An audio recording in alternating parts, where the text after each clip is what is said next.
तो आज हम देख रहे हैं कि पोस्टीरियर पिट्यूटरी कौन कौन से हार्मोन सिक्रीट करता है। ठीक है, इससे पहले हमने देखा कि एंटीरियर पिट्यूटरी कौन कौन से हार्मोन सिक्रीट करता है और स्ट्रक्चरल कंपोजिशन क्या है पिट्यूटरी ग्लैंड की, क्या उसकी लोकेशन है और डिफरेंट हार्मोन्स का फंक्शन क्या है, और एंटीरियर पिट्यूटरी के हार्मोन्स को कौन कंट्रोल कर रहा है, हाइपोथैलेमस कौन से हार्मोन रिलीज कर रहा है, फिर एंटीरियर पिट्यूटरी कौन से हार्मोन उस हाइपोथैलेमिक रिस्पॉन्स या फिर हाइपोथैलेमिक हार्मोन्स के रिस्पॉन्स में डिफरेंट हार्मोन सिक्रीट कर रहा है। ठीक है, तो आज के टॉपिक में हम ये पढ़ेंगे कि पोस्टीरियर पिट्यूटरी कौन कौन से हार्मोन्स रिलीज करता है। ठीक, पहली बात तो ये कि एंटीरियर पिट्यूटरी जैसे कि क्या कर रहा था, डिफरेंट हार्मोन्स को सिंथेसाइज कर रहा था। फिर यहाँ पे क्या है, एक स्पेसिफिक फीचर ये है कि जो पोस्टीरियर पिट्यूटरी है वो कोई हार्मोन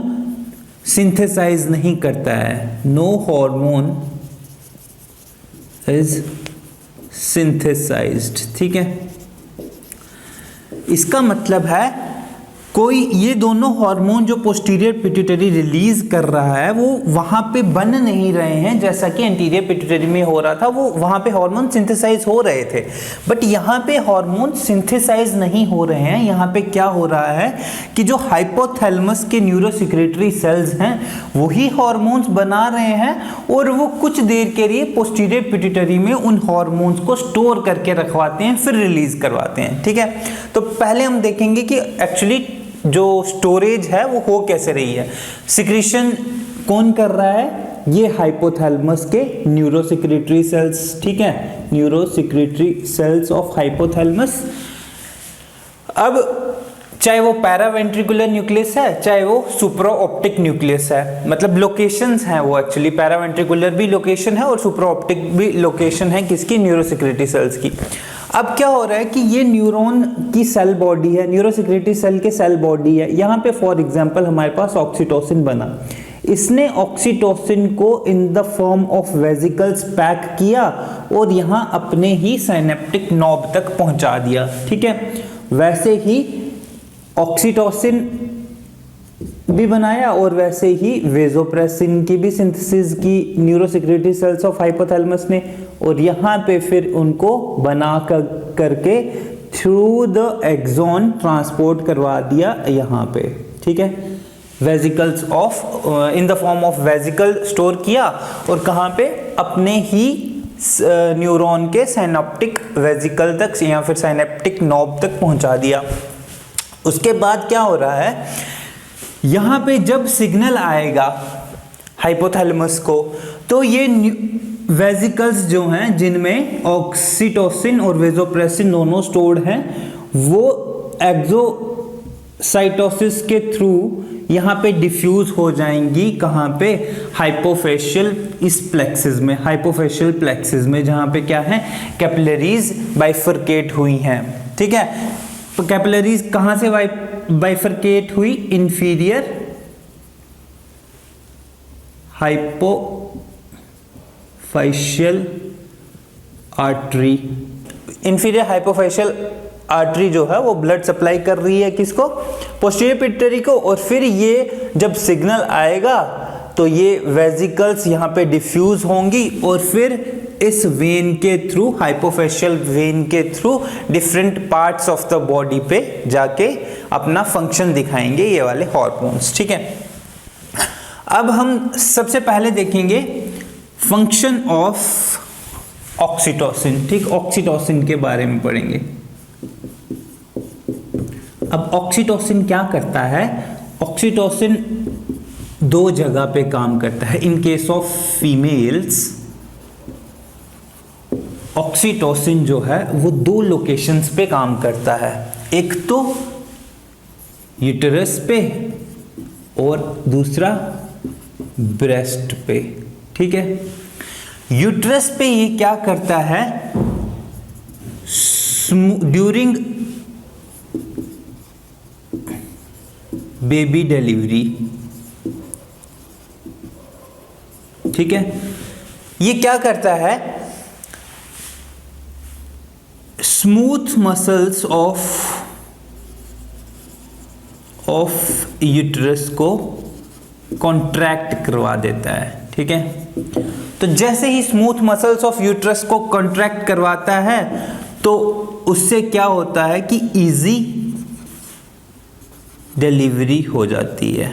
ठीक है, तो actually smooth muscles of uterus को कॉन्ट्रैक्ट करवाता है ऑक्सीटोसिन, और इसका मतलब इसका स्टिमुलस क्या है, जब ड्यूरिंग बेबी डिलीवरी क्या होता है, जब सर्विक्स ऑफ यूट्रस कॉन्ट्रैक्ट होती है तब उस टाइम पे क्या हो रहा है कि वो सिग्नल देती है किसको, इसको हाइपोथैलेमस को, और हाइपोथैलेमस क्या करता है, जिन वेजिकल्स में ऑक्सीटोसिन स्टोर है उनको फ्यूज करवाता है किसके साथ, इसके मतलब एक्सोसाइटोसिस करवा करके फिर इस ब्लड में उसको डिफ्यूज करवा देता है, और फिर वो ब्लड उसको यूट्रस तक पहुंचा देता है ऑक्सीटोसिन को, और वहां पे फिर ऑक्सीटोसिन अपना काम करता है। ठीक है, अब जब एक बार डिलीवरी हो गई उसके बाद ये ब्रेस्ट के ऊपर काम करता है, ब्रेस्ट पे with other hormones like progesterone, oestrogen, उनके साथ मिल करके काम करता है ये। ठीक है, तो ये क्या करता है, इजेक्शन करवाता है, ejection of milk from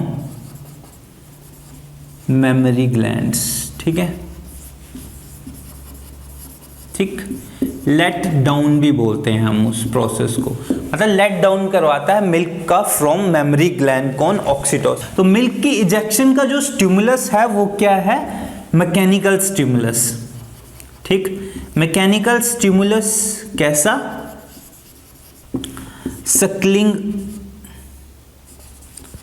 suckling of nipples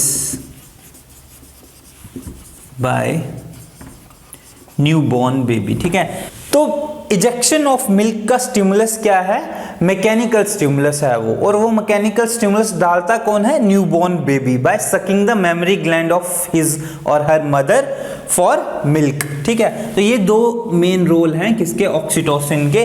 अब नेक्स्ट हम देखेंगे कि वेसोप्रेसिन का क्या रोल है।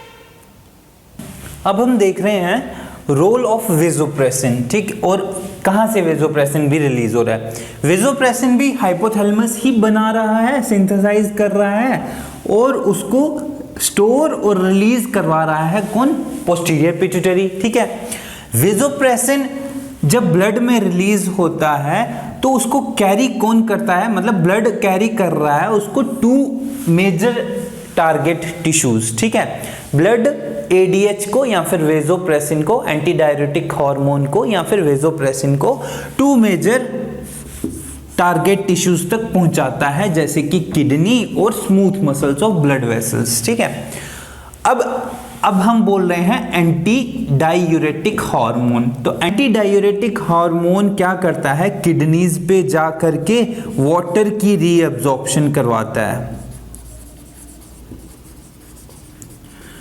वाटर की रीअब्जॉर्प्शन करवाता है from the distal end of nephron.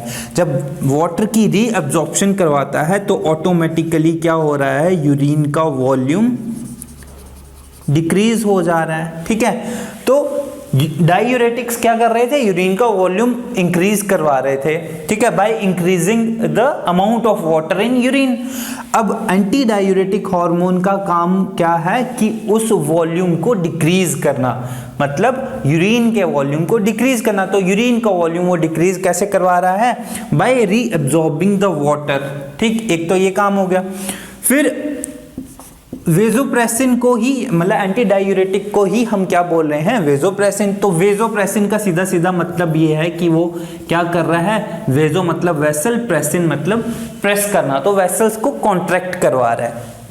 ठीक है, तो ये smooth muscles of blood vessels पे एक्ट करता है और ब्लड वेसल्स का ल्यूमेन डिक्रीज करवाता है, lumen of blood vessels decreases. ठीक है, मतलब जो डायामीटर या फिर जो अंदर वाला ल्यूमेन है ब्लड वेसल का, उसको क्या कर रहा है, डिक्रीज करवा रहा है, ऐसे मतलब डिक्रीज, छोटा करवा देता है। तो जैसे ही छोटा करवाएगा तो क्या होगा, उसका एक इफेक्ट क्या होगा, बीपी इंक्रीज हो जाएगा। ठीक है, और इसका एक और मेन फंक्शन होता है कि ये water loss from sweat glands भी कम करवाता है। ठीक है, स्वेट ग्लैंड से भी वाटर लॉस को ये क्या करता है, कम करवाता है। ठीक, अब इनका स्टिमुलस क्या है, मतलब एडीएच हमने बोला सिक्रीट तो हो रहा है ब्लड में और फिर ब्लड उसको कैरी कर रहा है to the two major target organs, वो है किडनी और स्मूथ मसल्स। बट इसका मतलब स्टिमुलस क्या है, करवा कौन रहा है रिलीज, कब रिलीज होता है, जब ब्लड में, ठीक है, जब ब्लड में मॉर्फिन या फिर आप बोल सकते हो कि पेन एसिटाइल